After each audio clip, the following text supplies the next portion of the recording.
Hello everyone and welcome to Focus Point. And today we're going to do something a little different. Kelly and I were having a chat about some problems that came to my attention last week at IEP meetings, where a process coordinator from one of the school districts that I was at said that there's been a big struggle in some of the training of the new therapists and special education teachers, and just some kind of habits that have happened where people have forgotten or don't understand the process of what is the area of needs, how do you write up the area needs, and then how do you take that information and put it into a goal, and how does that drive the services? So that whole breakdown we were just chatting about, and we decided to be a little old school and map out our thinking, because we thought, well, how do we break that down? So I wanted Kelly to kind of show me her thinking process, and the best way for her to do that was to try to map it out here so that I can see what she's thinking. So that's kind of where we're at, and I think Kelly's just going to quickly review our first little Right. Well, I realized when we were talking that a lot of times we're having difficulty with the actual skill sets and identifying the difference between the areas of need or the areas of concern and the skill set that we want to address. And so, to us that comes very naturally because we are diagnosticians and we have extensive training in how to analyze from the skill sets and then take it from there. But for the average person that doesn't have that mindset, it is probably difficult. And parents struggle with this too. So this is a big thing for them to understand. So we all understand that when we have that really complicated kiddo, and when I say complicated, they have a lot of extraordinary needs, and they have all areas of impact. So you're talking cognitive, maybe physical, academic issues, and maybe even some functional things like feeding or mobility and stuff. Or behavior, or executive functioning, or lots of areas. Right. And so for those really complicated kiddos, when we start talking about that and listing out all the areas of need, there could be a lot. And I think that sometimes we forget that teams are legally able to prioritize those needs for that IEP cycle. While the child may have a very large range of needs, the team can sit down and say, okay, for this IEP cycle, we need to tackle this, and this first. We can prioritize. And so really that only happens through an active process of collaborating and having open discourse about three things: the students' areas of skill and functional impairment, which is what you get from your testing, right? That's where you learn about the students' deficiencies. I hate that word, but that's what we're assessing. Okay.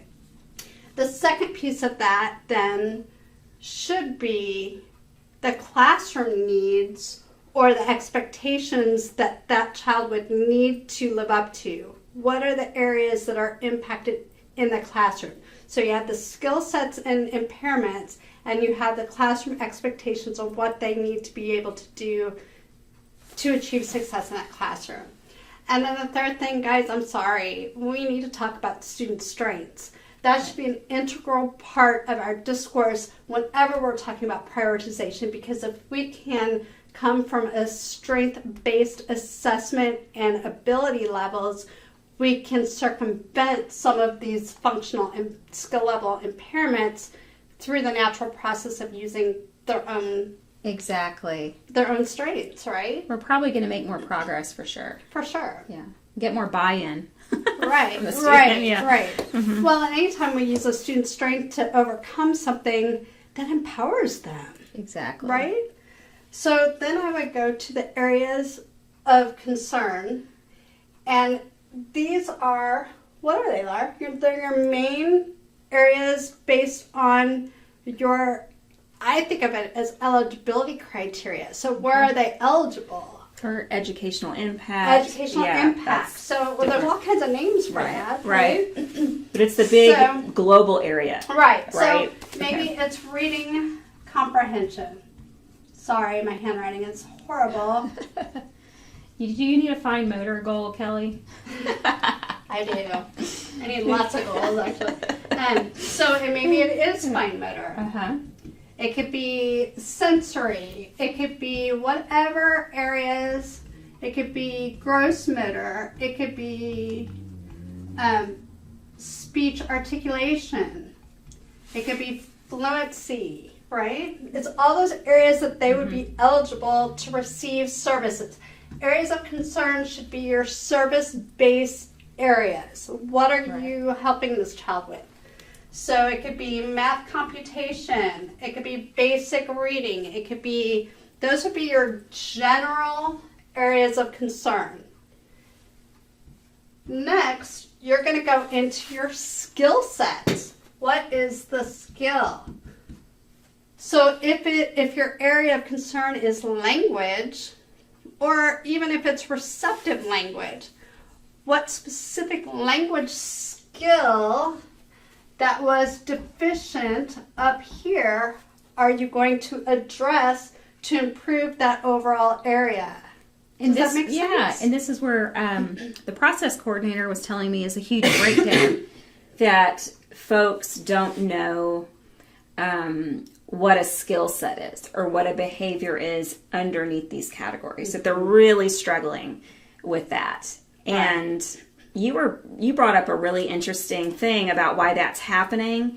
And it's because a lot of times the people on the evaluation team, the diagnostic team, and the determined eligibility team are not the same people making the IEP. Yes. I go to a lot of smaller rural schools that do not have licensed certified people to do the testing. So most of their testing is sourced, it's outsourced. So people come in, they do the testing.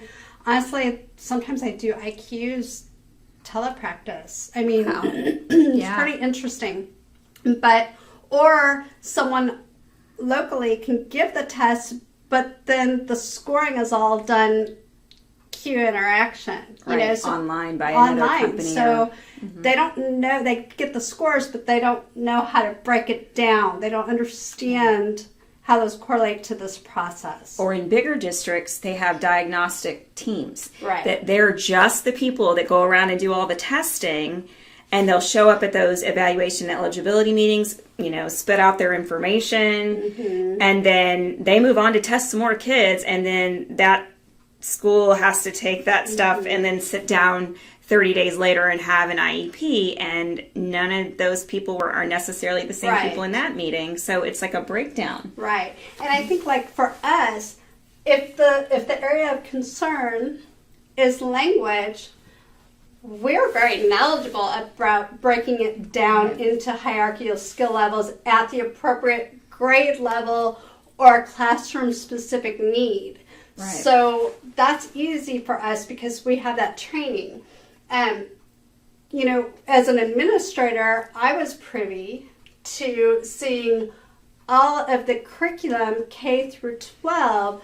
So for reading comprehension, I saw all the skill sets, hierarchical skill sets that kids need to achieve kindergarten, first grade, second grade, to be able to go in and say, if this kid is having trouble with reading comprehension at the fourth grade level, here are all the things that child needs to be able to do. We need to go back. Remember, the point of this piece is service. Those are the service areas you are going to give that student. And then this part is what you're going to do to improve the overall area. Right. So you kind of have to think of it in those terms. Because there's hundreds of things under reading comprehension. And they build upon one another. So you have to be mindful that those are the teeny tiny little skill set that you're going to pull out and put into an IEP goal. Right.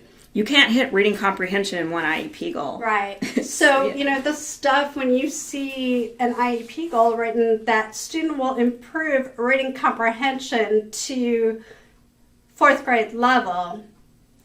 That's not an IEP goal. Right. It's not.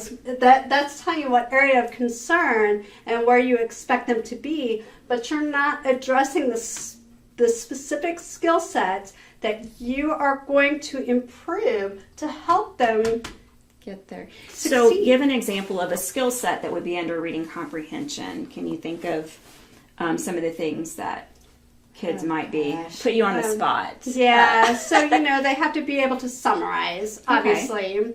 That would be a skill set under reading comprehension. They have to be able to read the information and spit back, main ideas, certain details, all your character elements. Those would all be specific things that you can tackle within reading comprehension.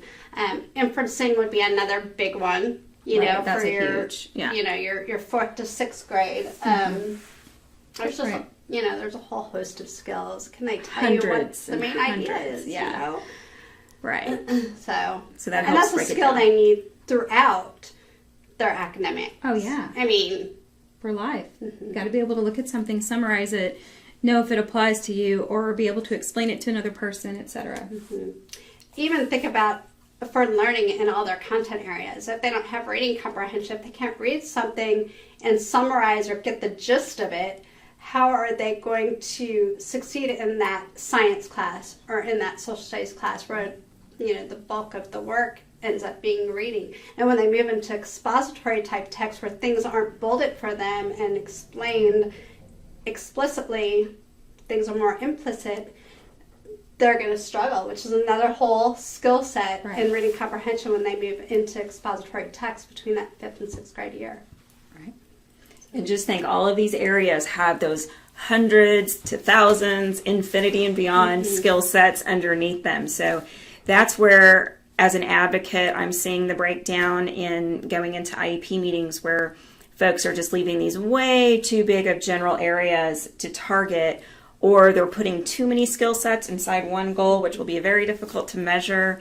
Or Kelly brought up a great thing to me earlier, the idea that maybe we're not looking at the hierarchy and what needs to be hit first and what needs to be prioritized first. Right. What's that most important thing to hit for that school year?